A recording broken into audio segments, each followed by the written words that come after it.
Bonjour tout le monde, content de vous retrouver pour la matinale du mardi 7 mars 2023. Aujourd'hui, on va aller voir quelques crypto-monnaies, notamment certaines que vous avez évoquées dans les commentaires de l'émission d'hier. Il y en a que j'ai passé assez régulièrement sur la chaîne et d'autres un petit peu moins. Par exemple, DYDX, on va regarder aussi également GLMR, que je regarde beaucoup moins sur la chaîne. Flow, qu'on regarde aussi assez souvent, et CHSB. Ça fait quasiment 1 an et demi que je m'étais pas intéressé à cette crypto. J'en ai qui au chaud dans le portefeuille depuis bien longtemps. Et c'est vrai que le graphique est quand même assez intéressant, on va aller voir ça justement. Et comme d'habitude, on va les classer de la plus intéressante à la moins intéressante graphiquement parlant pour un investissement aujourd'hui en mars 2023, en fonction de leur graphique par rapport au dollar, également de leur graphique par rapport au Bitcoin. Mais avant de faire tout ça, on va aller voir un petit peu sur CryptoBubble. Il y a une crypto-monnaie qui performe beaucoup plus que les autres ces dernières 48 heures. On va voir ce que c'est, quel est ce projet. Quand moi je vois ça, une très très grosse performance, je me renseigne un minimum sur le projet. Et aujourd'hui, on va le faire ensemble. Maintenant, au niveau du marché global, le Bitcoin, finalement, toujours sur les 22 400, pas de mouvement depuis hier. Si on regarde l'altcoin dominance, on est toujours sur ce point de support. Voilà, j'avais marqué rebond, c'était déjà il y a 1 mois et demi. On est toujours dessus, on s'attend à voir ce qui se passe. Est-ce qu'on est prêt à casser ça par le bas ? On avait vu que sur la temporalité, il y avait quand même une possibilité de scénario similaire à 2018 où les altcoins chutent énormément. Mais pour l'instant, ça n'a pas l'air d'être d'actualité. On voit qu'on est plutôt stagnant ici. Et on a toujours ce doute qui plane. Est-ce que les altcoins vont surperformer le Bitcoin dans les prochaines semaines ou pas ? On voit qu'ici, quand même, les altcoins ont peiné à venir chercher cet ancien niveau haut. Pendant une longue période de temps, on a rangé ici, regardez, entre le mois de juin et le mois finalement de décembre. On a eu le Bitcoin qui a fait que chuter, mais les altcoins qui ne faisaient rien par rapport au Bitcoin, qui suivaient simplement la tendance du marché. Et ce qui est très marrant de voir, c'est que donc là, vous avez l'altcoin dominance, la vraie altcoin dominance, c'est-à-dire avec l'Ether et le Binance Coin. Et là, ce que je vous montrais, c'était en soustrayant la capitalisation de l'Ether et du Binance Coin. Et je trouve que c'est intéressant de les soustraire parce que ce sont deux très très grosses cryptos en termes de capitalisation qui ont eu un impact réel sur ce graphique de l'altcoin dominance. Du coup, en les enlevant, on voit vraiment on arrive beaucoup mieux à voir comment se comportent les altcoins de façon générale, puisque on enlève les deux plus gros acteurs qui influent énormément ce graphique. Et d'ailleurs, ce qui est intéressant de voir, regardez, si je retire la capitalisation, donc je ne soustrais plus la capitalisation de l'Ether, donc du Binance Coin, je mets que l'Ether, vous voyez, le graphique est beaucoup plus bullish ici, vous voyez ? On a eu vraiment quelque chose de beaucoup plus important. Ça veut dire qu'en fait, le Binance Coin s'est hyper bien comporté. C'est lui qui a fait en sorte, en fait, là il y est dans le calcul, c'est le Binance Coin qui a fait en sorte que les altcoins se comportent aussi bien par rapport au Bitcoin, quasiment, même pour aller chercher, c'est même le cas ici, à chercher un nouveau sommet, vous voyez. Donc je sais pas, je trouve ça intéressant, je voulais vous le partager. Et c'est pas si étonnant parce que regardez, en fin d'année 2022, le Binance Coin a fait un nouveau sommet par rapport au Bitcoin. Voilà, il y a eu finalement la chute de la plateforme FTX qui a fait que beaucoup d'utilisateurs, je pense, se sont réfugiés sur Binance. Le Binance Coin a gagné en confiance et en valeur pour ensuite, regardez, chuter, puisque il y a eu des doutes qui se sont immiscés sur Binance. Maintenant, avec le stablecoin BUSD qui devient de moins en moins capitalisé, avec la régulation des stablecoins, etc. Donc voilà, c'est vrai que en fait, après tout, ça reste un cycle logique. Vous avez une hausse, puis une continuation haussière, maintenant en retracement, un retest de neckline. En termes graphiques, tout est assez joli, assez propre. En plus de ça, ici, on a touché les 161,8 de Fibo. Mais ça explique pourquoi, vous voyez, j'aime bien retirer le Binance Coin de l'altcoin dominance. Parce qu'il a vraiment eu un impact différent. Il ne s'est pas comporté comme les autres cryptos et comme les autres altcoins, donc il va fausser un peu le graphique de l'altcoin dominance. Allez, j'arrête avec tout ça. Pensez à l'abonnement, au like si le contenu vous plaît. Je vous passe la petite introduction. On débute avec l'émission du jour. À tout de suite.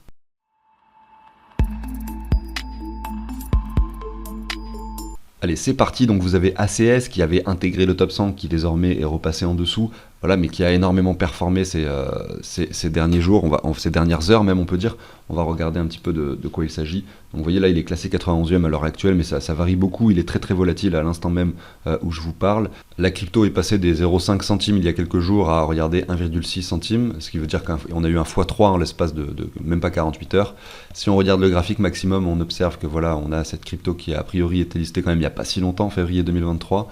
On avait touché les 2 centimes pour chuter assez fortement jusqu'au 0,3 centimes avant de performer. Donc voilà, c'est très volatile. Je pense qu'il faut se méfier parce que voilà, on connaît pas trop le projet, puis on a eu quand même après ça, on n'a pas forcément envie d'aller investir, mais du coup, vu qu'elle a intégré le top 100, ça reste une crypto qui, je pense, il faut surveiller, un projet qu'il faut surveiller pour voir si dans le futur, lorsqu'on aura un peu plus d'historique, qu'on pourra bien analyser le graphique, voir si on pourra pas choper des bons niveaux pour un petit investissement. Et l'idée derrière ce projet, d'ailleurs, qui pourrait vraiment m'intéresser dans le futur, c'est d'avoir un système que l'on peut intégrer sur son site web, par exemple, avec des outils très très simples qui vont vous permettre de l'intégrer facilement. Eh bien, vous allez pouvoir intégrer ce qu'ils appellent ici une couche de monétisation. Donc, grosso modo, vous voyez tous les sites où vous avez des abonnements mensuels ou des choses comme ça, même par exemple les sites d'actualité ou j'en sais rien, tous les trucs comme ça, on pourrait les imaginer avec des systèmes de paiement qui se font sur la blockchain, tout simplement. Et c'est un peu ça l'idée, je pense, c'est-à-dire que vous allez sur certains sites pouvoir payer des abonnements et avoir accès à des contenus spécifiques. Mais si c'est vraiment très très simple à l'intégrer sur son site web, c'est clair et net que ça pourra toucher un très très grand nombre de personnes et même les entreprises qui n'ont pas forcément de lien avec les cryptos ou la blockchain de façon générale, simplement pour augmenter leurs revenus, réduire les frais, puisqu'on sait que les systèmes centralisés sont très très chers. Donc ça mérite de se renseigner beaucoup plus sur ce projet, d'aller voir les différents onglets, je le ferai à l'occasion pour vous en reparler, bien évidemment. On va maintenant regarder nos 5 crypto-monnaies, les regarder graphiquement par rapport au dollar et voir lesquelles sont les plus intéressantes en mars 2023 pour un investissement. Donc on commence avec DYDX. Ici, vous l'avez par rapport au dollar. On voit que depuis le mois de juin, on latéralise. Donc et qu'on ne fait pas de nouveau plus bas, c'est plutôt une bonne chose. Et on a même un range parfait ici. Je dis parfait, plus ou moins, mais vous avez une jolie parallèle quand même qui se dessine. Et regardez, c'est assez propre, hein. Vous avez la même temporalité ici, que là, que ici. C'est vraiment quelque chose qui zigzague entre ces deux bornes, comme si on avait l'impression que c'était super facile de trader, on achète en bas, on vend, ou on achète en bas, etc. Jusqu'au moment où ça cède, et ça a été assez récent, début 2023, où le DYDX a cédé, est venu chercher donc les 3,60$ pour maintenant retracer de nouveau aux 2,30$. Donc on se demande s'il n'y a pas une opportunité à saisir actuellement, puisqu'on revient sur une jolie neckline, donc un joli point de support. On peut prendre un Fibo qui récupère donc le bottom qui a été touché vraiment 2 fois sur les mèches, et là on voit qu'on est sur les 0,5$. Et que voilà, donc ce niveau-là est très pertinent, et derrière, en tout cas par rapport au dollar ici, vous avez toujours entre les 2 et les 1,58 un niveau également intéressant. Donc là, je dirais que là déjà actuellement, c'est un très très bon niveau, donc on va probablement, je sais pas encore vu les autres graphiques, elle sera probablement bien classée. En tout cas, je pense que les prix actuels sont intéressants, mais derrière, c'est pas non plus le niveau parfait, puisqu'on a toujours celui-là qui nous attend peut-être par la suite, comme je le dis, entre les 2 et les 1,60$. Donc peut-être qu'il sera jamais atteint, mais c'est vraiment un niveau plus intéressant, je pense, d'autant plus qu'on n'a pas de vrai W ici, en tout cas par rapport au dollar, je le répète, puisqu'on vient chercher, alors on peut dire que c'est un triple bottom, mais en fait en réalité, si vous zoomez ici, vous verrez qu'il y a quand même une légère tendance baissière, donc graphiquement parlant, malheureusement on n'a pas de W propre, donc c'est pour ça qu'on peut s'attendre vraiment à ce qu'on ait ce retour dans cette zone de rechargement. On va regarder quand même DYDX par rapport au Bitcoin, voir ce que ça donne. Je pense que ça va être plutôt encourageant. C'est même très très encourageant, on l'a dû l'analyser il n'y a pas très longtemps, hein. Je pense que ce que vous avez à l'écran, je l'ai fait en vidéo il n'y a pas forcément longtemps, et on voit que cette ligne nous appelle, hein, effectivement. Pourquoi pas revenir et chercher cette ligne de tendance. On voit qu'ici par rapport au Bitcoin, en revanche, on a un très très joli W qui s'est dessiné. Le retour sur neckline ne s'est pas traduit par une continuation haussière. On est revenu chercher cette ligne de tendance, on revient chercher le haut, et là on rebondit de nouveau dessus. Donc ouais, c'est franchement très très joli quand même, ce graphique. Et si on prend vraiment le sommet, le top, on voit qu'on a en plus cette zone de rechargement qui nous appelle. Donc là je valide, DYDX, très très joli graphique en ce moment. On va voir maintenant GLMR. Donc GLMR, Moonbeam, protocole de finance décentralisé. Ici, on est sur les 39 centimes. Là, on voit que le graphique est un peu moins propre que celui que l'on vient de voir précédemment, DYDX, puisque là, on est sur une jolie tendance baissière qui date depuis le mois de juin par rapport au dollar, avec des nouveaux plus bas qui sont toujours plus bas. Là, on rebondit un peu en ce début d'année, et on revient chercher des niveaux inférieurs. Et là, vu qu'on n'a toujours aucun signal de retournement, vu qu'on est toujours sur une tendance baissière, et on peut même se mettre la parallèle, cette ligne comme ceci, ça serait un peu plus joli, voilà, comme ça, et bien on peut se dire que là, sans problème, on peut sans souci refaire un bottom. Donc attention à ça, on aimerait bien la voir s'arrêter donc sur les niveaux actuels, mais c'est pas du tout gagné en tout cas. Pourquoi pas choper un premier palier d'investissement là entre les 40 et les 36, mais attention à cette crypto et à garder de la liquidité pour plus bas, puisqu'il y a quand même de fortes chances qu'à minima on fasse un double bottom, et pourquoi pas un nouveau plus bas, et on peut même pousser, regardez ici, jusqu'aux 18 centimes, si jamais on continue sur cette tendance baissière. Donc ça, c'est ce que nous donne comme information GLMR par rapport au dollar. Maintenant, si on le regarde par rapport au Bitcoin, j'ai peur qu'on ait quelque chose de similaire. Voilà, j'ai pu faire le zoom, donc on est quand même toujours sur une tendance baissière qui d'ailleurs se dessine bien en forme d'arrondi. Sur cette crypto, on le voit bien, et on voit que donc ça baisse de moins en moins, mais malgré tout, là, on est toujours sur un nouveau plus bas, même actuellement, à l'instant T où je vous parle, par rapport au Bitcoin, on est sur un plus bas historique, hein, bon, si on prend pas en compte le listing tout simplement de la crypto. Donc ça veut dire quoi? Ça veut dire que c'est peut-être toujours pas un bon moment. Peut-être qu'en fait, c'est ça qui est piégeux, c'est que peut-être dans 2 semaines, vous allez me dire ah oui, mais tu avais dit que c'était pas le bon moment, et qu'en fait là derrière vous allez voir ceci se dessiner. C'est possible, mais c'est complètement imprévisible. Ce que je veux dire, c'est que c'est ça qu'il faut prendre en compte. C'est que nous, on essaye de prévoir un peu les choses, de voir ce qui se passe, et de se dire que là, la tendance, elle est baissière, et que la probabilité, elle est plutôt sur quelque chose qui met du temps à se reprendre, et qui continue de dessiner des plus bas, toujours plus bas, mais de moins en moins, de façon de moins en moins exponentielle, pour enfin voir des W.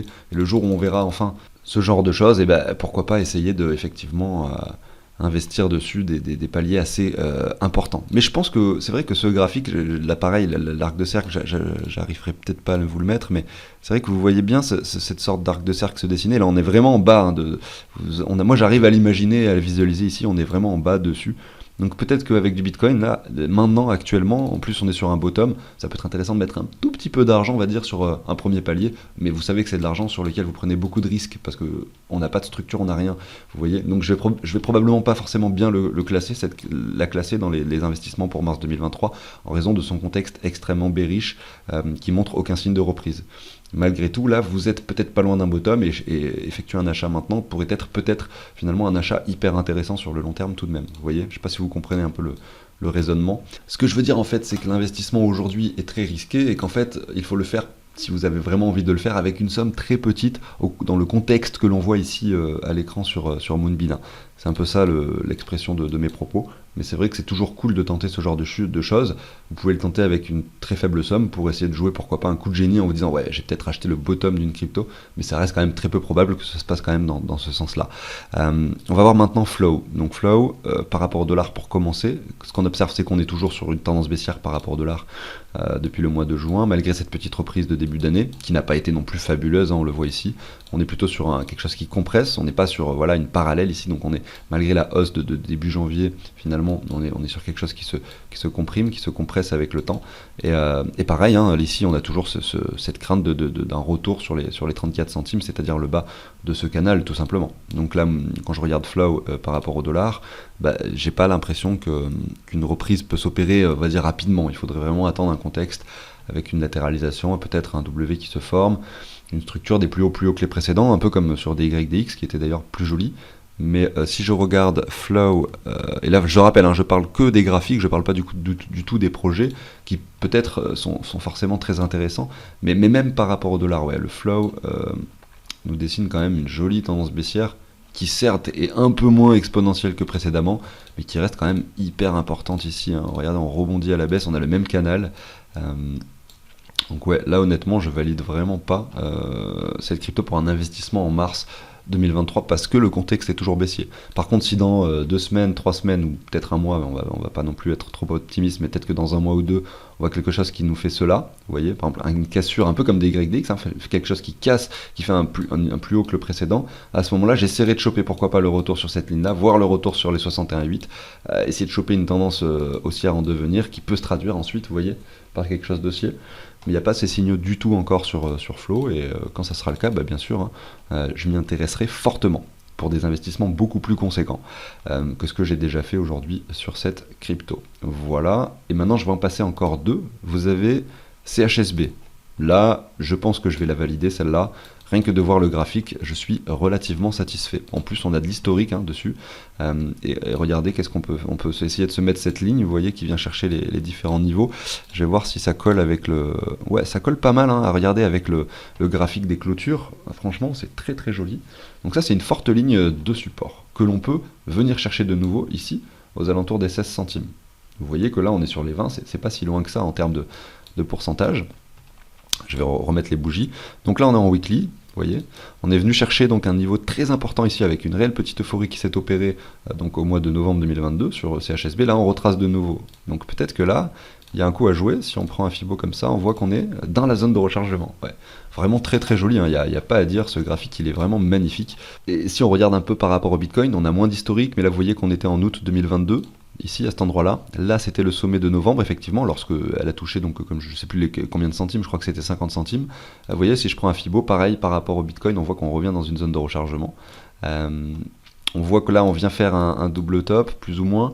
On aimerait bien quand même, hein, voir si cette zone, elle arrive à résister, effectivement, avec le cours qui monte de nouveau pour nous former ce W. Ça serait vraiment quelque chose de magnifique. Mais là, on est quand même sur du long terme, et donc cette résilience long terme montrée par CHSB est plutôt encourageante. C'est vraiment, bon, là pour le coup c'est une plateforme centralisée, donc on est ici sur un utility token qui va permettre d'avoir des avantages sur la plateforme en fonction de la quantité que vous possédez et vous gardez, et derrière vous allez pouvoir avoir des rendements plus importants sur certaines cryptos, etc. Donc le tokenomics de CHSB est plutôt cool.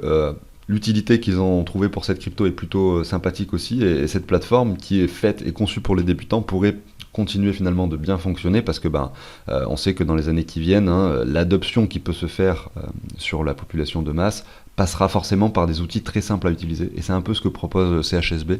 Le token donc associé à la plateforme Swissborg, je veux dire, plutôt que CHSB, et on verra bien ce qui se passe. Mais je voulais revenir rapidement au graphique par rapport au dollar. Ici, ce qu'on observe quand même, c'est qu'on a quand même un W qui s'est formé très rapidement, que l'on a cassé ce W, et on est venu retester la neckline ici. C'est plus ou moins ça qu'on voit à l'écran, hein. Je ne sais pas si vous arrivez à le visualiser, si je me mets en ligne, peut-être plus. Vous voyez ce joli W, tac, tac, tac, cassure, retour de neckline. La neckline, on peut se la positionner à peu près par ici, vous voyez, donc la neckline du W. Et on voit qu'on a réintégré légèrement en dessous, mais on est dessus actuellement en fait. Et c'est vrai que du coup j'aime beaucoup ce graphique, même si comme je disais, il y a le prix des 16 centimes qui peut nous faire de l'œil. Ça serait dommage même aujourd'hui de rater un premier palier sur les niveaux actuels, hein. Donc c'est pour ça que je la valide quand même à 100%, cette crypto.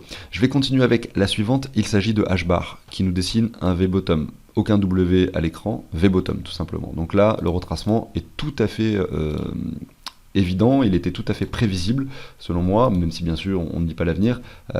C'est quelque chose dont on pouvait réellement s'attendre. Et maintenant, on voit qu'il y a 2 semaines consécutives dans le rouge, assez violentes, et on s'attend désormais à un retour entre les 6 et les 5 centimes, dans un premier temps. Maintenant, attention, comme je le dis, la tendance et baissière, et derrière, pour l'instant, même si ici on a fait un nouveau sommet, d'ailleurs c'est très très encourageant de voir cela, eh bien on va pas forcément s'arrêter dans cette zone, il faut se méfier, et on a toujours la possibilité de faire un nouveau plus bas, puisque ici, voilà, on a un V-bottom, on veut voir quelque chose de plus intéressant pour un investissement avec, on va dire, de plus grosses sommes. Moi j'attendrai vraiment cette première zone pour un premier achat, si je devais investir dessus aujourd'hui, et puis derrière, eh bien pourquoi pas essayer de choper d'autres paliers, entre, on va dire, les 5 centimes grosso modo, et les 2 centimes jusque là, même si cette zone a quand même des chances de ne pas être atteinte, au vu de cette jolie performance et de cette jolie reprise sur le token. On peut espérer effectivement que le bottom ait été trouvé ici.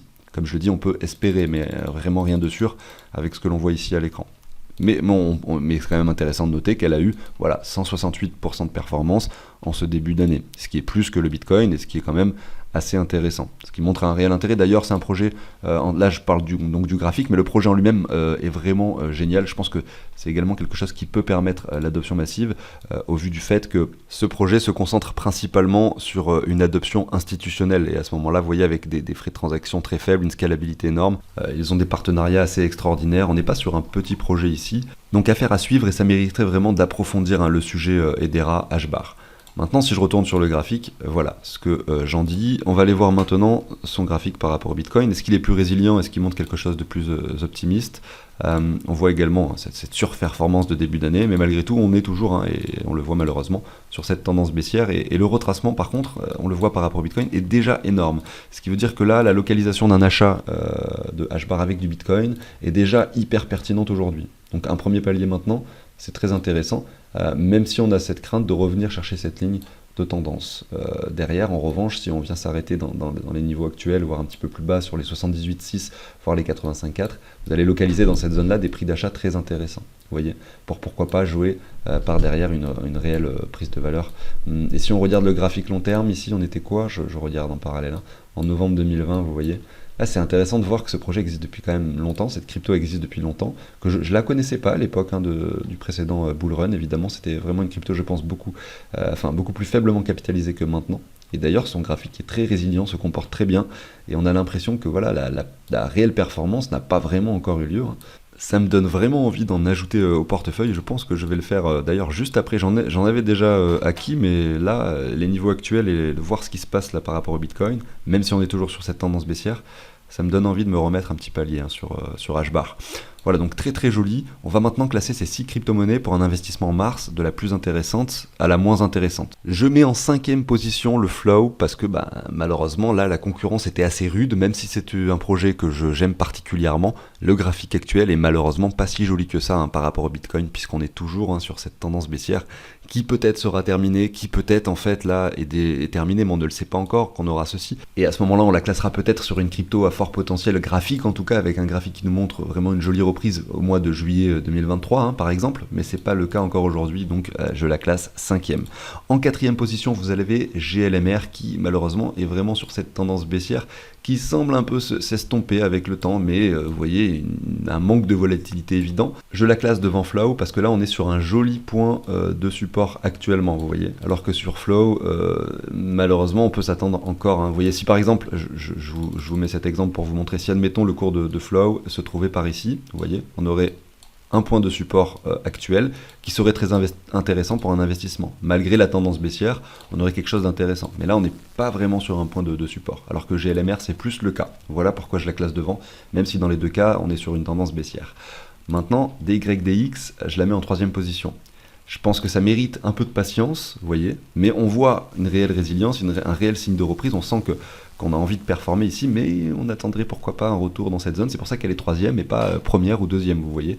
On est vraiment sur quelque chose où je pense qu'il faut être patient, attendre des prix plus intéressants, on l'avait vu je crois tout à l'heure par rapport au dollar, je sais plus quelle était la zone intéressante, je peux vous le remettre hein, si ça vous intéresse de nouveau, USD, voilà, on va regarder ça. La zone intéressante ici par rapport au dollar se situe ici, oui c'était ça, entre les 2 dollars et les 1,50$ éventuellement, si on vient chercher cette zone de rechargement, bien entendu. Voilà pour DYDX, je passe sur la numéro 2, c'est HBAR, voilà, je viens de vous la passer, le graphique est très intéressant. Contrairement à DYDX, ici on est toujours sur cette tendance baissière, mais la forte performance et le nouveau sommet ici nous donnent l'information que peut-être on est sur quelque chose qui peut changer, et en plus de ça, actuellement on est déjà sur un niveau où on peut se mettre un palier. C'est pour ça que je la classe devant DYDX, même si la tendance est baissière. Parce que je pense que là, ça mérite plus de patience, alors que là, pour un palier, on est déjà sur quelque chose d'intéressant. Regardez, par rapport au Bitcoin, c'est quand même très très propre, malgré les gribouillis très très moches que je vous ai mis ici à l'écran. Et en numéro 1, vous avez compris, c'est CHSB. J'en ai fait l'éloge un petit peu tout à l'heure. Ce graphique est très joli. Le prix des 20 centimes semble vraiment intéressant. On est ici sur un W confirmé, un retour de neckline. On est sur le point pertinent. Voilà. Personnellement, je ne vais pas en recharger. J'en ai déjà pas mal que je hold depuis déjà très longtemps. Et je pense que d'ailleurs, le prix d'achat que j'avais eu à l'époque, là, c'était quoi, avril, mai 2020 ? Ouais, je pense que c'était dans cette zone-là, moi, honnêtement, que j'avais dû investir dans CHSB, donc je les conserve au chaud encore pour pourquoi pas essayer de jouer un prochain cycle aussi hein, dans le secteur des cryptos. Voilà, très très beau graphique pour CHSB. J'arrive sur la fin de l'émission, merci à tous de m'avoir écouté, n'hésitez pas à vous abonner, à liker si le contenu vous a plu. Je vous souhaite une excellente journée, je pense que je vous retrouve demain, je ne ferai pas de deuxième émission aujourd'hui. Allez, à très bientôt, ciao tout le monde.